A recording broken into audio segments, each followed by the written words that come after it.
Fala galera, como é que vocês estão? Há quanto tempo, né? Mesmo na aula, na semana que a gente ainda deveria ter tido aula, acabou não tendo por causa das atividades normais do colégio, mas faz parte, estamos aqui para isso. Realmente já era de se esperar, houve uma paralisação, a pandemia tomou conta, mas que bom que nós fizemos isso relativamente a tempo, certo? Então, vamos tentar tirar o melhor do pior. Eu vou ter que dedicar uma atenção e um carinho especial a vocês, amo vocês, tá? Porque acabou que a gente ficou com conteúdo atrasado e diante dessa situação complica um pouco mais, mas vamos tentar tornar isso de maneira mais, tornar isso algo, tentar tirar o positivo do negativo. Resumidamente, o que eu quero dizer. Eu quero poder dar uma atenção melhor para vocês em lives, de plantão de dúvidas. Eu quero tentar fazer da melhor forma possível que esses nossos momentos aqui, essa nossa forma de comunicação, nosso canal, seja mais útil, certo? Mas para isso eu vou ter que contar muito com a responsabilidade de vocês, com a assiduidade de vocês, com a consciência de vocês. Afinal de contas, isso é de vocês. Isso é para vocês, certo? Então, conto muito com a dedicação de vocês. Nesse momento, é importante que cada um faça a sua parte. E o ensino não pode parar, a pesquisa não pode parar, para que o mundo não pare. Beleza? Então o negócio é o seguinte. O livro, ele traz as leis ponderais antes da estrutura atômica. Para ser sincero, eu acho mais importante a gente falar da estrutura atômica antes da gente falar das leis ponderais.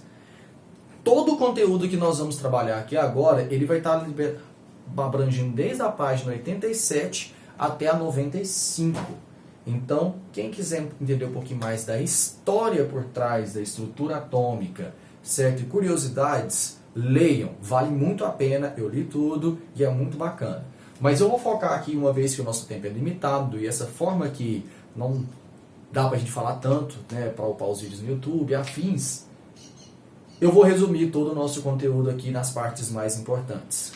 Então, desde a invenção da microscopia, a gente tentava entender até onde ia a matéria. Qual seria a menor partícula que formava a matéria? Até onde ia essa menor estrutura? O quanto dava para a gente dividir as coisas?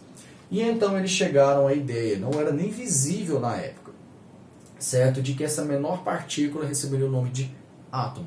A menor partícula, certo? Que forma a matéria. Aquilo que compõe tudo no universo. Inicialmente imaginava-se que a estrutura atômica não passava de uma pequena esfera maciça, ou seja, ela não era oca e indivisível, onde não era possível, de maneira alguma, se dividir essa partícula. Quem propôs essa teoria foi o físico chamado John Dalton, certo? Ele dizia que a estrutura, que inclusive a gente até hoje usa como a forma mais básica para se explicar o átomo, era justamente isso, uma pequena esfera tão minúscula, incapaz de se ver até mesmo diante de um microscópio que seja eletrônico ou de varredura, mas uma pequena estrutura, uma esfera maciça e indivisível. O modelo de John Dalton ficou conhecido como o modelo bola de bilhar, certo? Uma vez que é a mesma lógica, só que em escala menor. Uma bola de bilhar é uma esfera maciça, mas a gente sabe que é divisível se você quebrar uma bola de bilhar no meio. Um átomo supostamente seria indivisível. E que tudo aquilo que nós podemos ver ou tocar e sentir, certo? Era formado por átomos. E o conjunto desses átomos interligados, da maneira que nós vimos nas aulas passadas, as substâncias, as moléculas e afins, e que todas elas estavam unidas de alguma maneira. Os átomos eram pequenas esferas maciças e indivisíveis.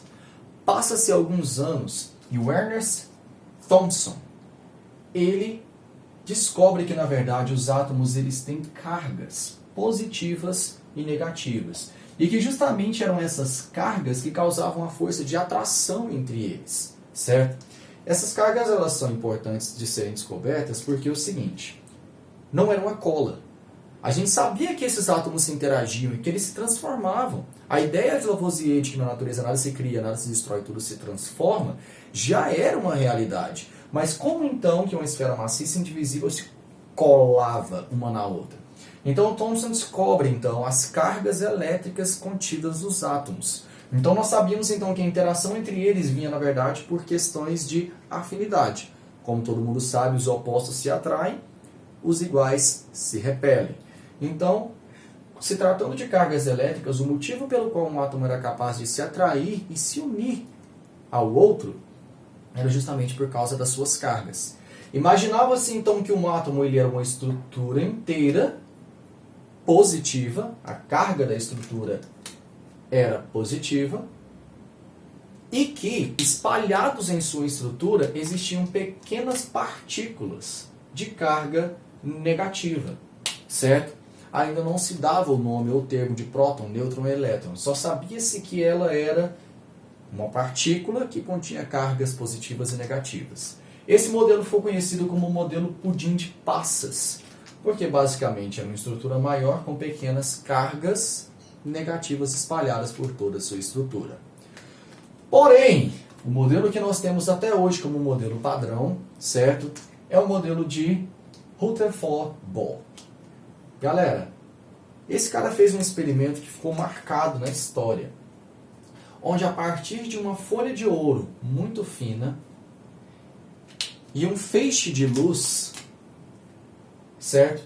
Ao emitir esse feixe de luz sobre a folha de ouro e tendo um aparato, ou seja, uma estrutura atrás dessa folha de ouro que era capaz de fazer uma leitura, certo? Ele percebeu que o seguinte, lembrando que isso é um aparato assim, muito sensível, muito preciso.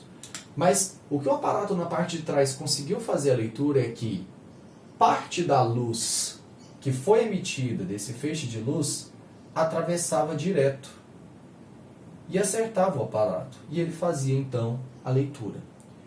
Mas ele reparou que parte da luz, de alguma maneira, era refletida, era desviada, certo? Para direções variadas do feixe de luz. Com esse experimento, ele propôs que não, o átomo ele não era uma esfera maciça e indivisível. Se a luz era capaz de atravessar direto pela folha de ouro, primeira coisa, significa que ela tinha um espaço vazio. A folha de ouro permitia a passagem de luz. Ou seja, se todas as esferas fossem maciças e indivisíveis, uma do ladinho da outra, nada do feixe de luz seria capaz de passar, pois elas estão todas juntinhas. Então toda a luz seria barrada. Mas o simples fato do feixe de luz ser capaz de atravessar significa que tinha espaços vazios entre o átomo por onde a luz passava. Mas mais interessante do que isso, ele percebeu que essa luz que era desviada por algum motivo. Tinha alguma coisa capaz de desviar a luz. Então, ele propôs um modelo atômico contendo um núcleo e uma eletrosfera. O núcleo continha a parte maciça, que era capaz de desviar a luz uma vez que a luz se chocava no núcleo, se desviava para alguma direção do aparato. Mas a parte vazia, que ele deu o nome de eletrosfera, essa sim, ela era capaz de permitir a passagem direta da luz. Mas então, peraí, professor, você está me dizendo que o átomo tem uma parte vazia. Então, como que as coisas não se desintegram, coisas do tipo? Imagina uma grade. Uma grade você consegue ver através da grade, correto? E que a sua visão só está sendo barrada por aquelas únicas grades que você está conseguindo enxergar. Imagina que você tem uma grade sobreposta. Você ainda consegue ver através das duas. Só que agora a sua visão está mais limitada, pois agora você tem uma camada e outra camada. Imagine bilhões, zilhões de grades sobrepostas. Então essa malha impede a sua passagem da luz, impede que você veja através das coisas ou que elas simplesmente desintegrem. Existe uma interação de bilhões de milhões de átomos em qualquer corpo, em qualquer estrutura que você está observando. E então, sabemos então que O átomo ele tem cargas positivas e negativas, e sabemos então que o átomo tem uma estrutura vazia, que a gente chamou de eletrosfera,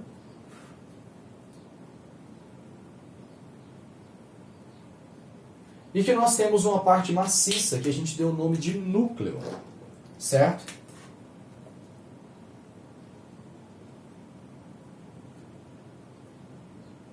Anos se passaram, estudos foram feitos e descobrimos que, na verdade, o nosso núcleo ele era formado por dois tipos de partículas. Os prótons. Deixa eu só mudar a cor para ficar melhor, né? Fica mais padronizado. Nós temos os nêutrons.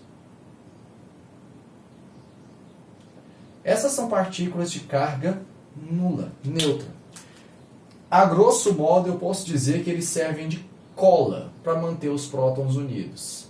Caso contrário, esses prótons iriam se repelir. Afinal de contas, os opostos se atraem, mas os semelhantes se repelem. Esses nêutrons mantêm esses prótons que estão ali no núcleo constantemente unidos. Temos então as partículas de carga positiva, os prótons,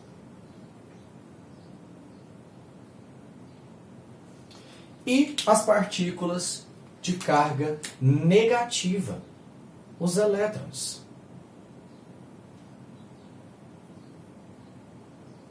Esses elétrons, galera, diferente das partículas que se encontram no núcleo, eles são dinâmicos. Os elétrons estão o tempo inteiro orbitando o núcleo, assim como os planetas orbitam uma estrela, por exemplo. O núcleo ele é estático. Ele supostamente, naturalmente, não se divide. Até então, por enquanto. Depois a gente vai ver que tem sim condição para ele se dividir. Mas enquanto o núcleo é estático, a eletrosfera está em constante movimento. E é justamente a movimentação desses elétrons e às vezes a perda de um deles de um átomo para o outro que permite, por exemplo, a passagem de corrente elétrica. Essa é a estrutura atômica. Na próxima aula que eu for gravar para vocês, a gente vai estudar um pouquinho mais, certo, do átomo e da organização da tabela periódica, para que a gente possa falar um pouco melhor das leis ponderais, da maneira que o livro traz para vocês. Fiquem com Deus, galera. Quaisquer dúvidas, coloquem aqui nos comentários. Eu vou tirar essas dúvidas. Vamos depois alinhar horários para as lives, ok? Para plantões de dúvida e afins. Um grande beijo, um abraço e até.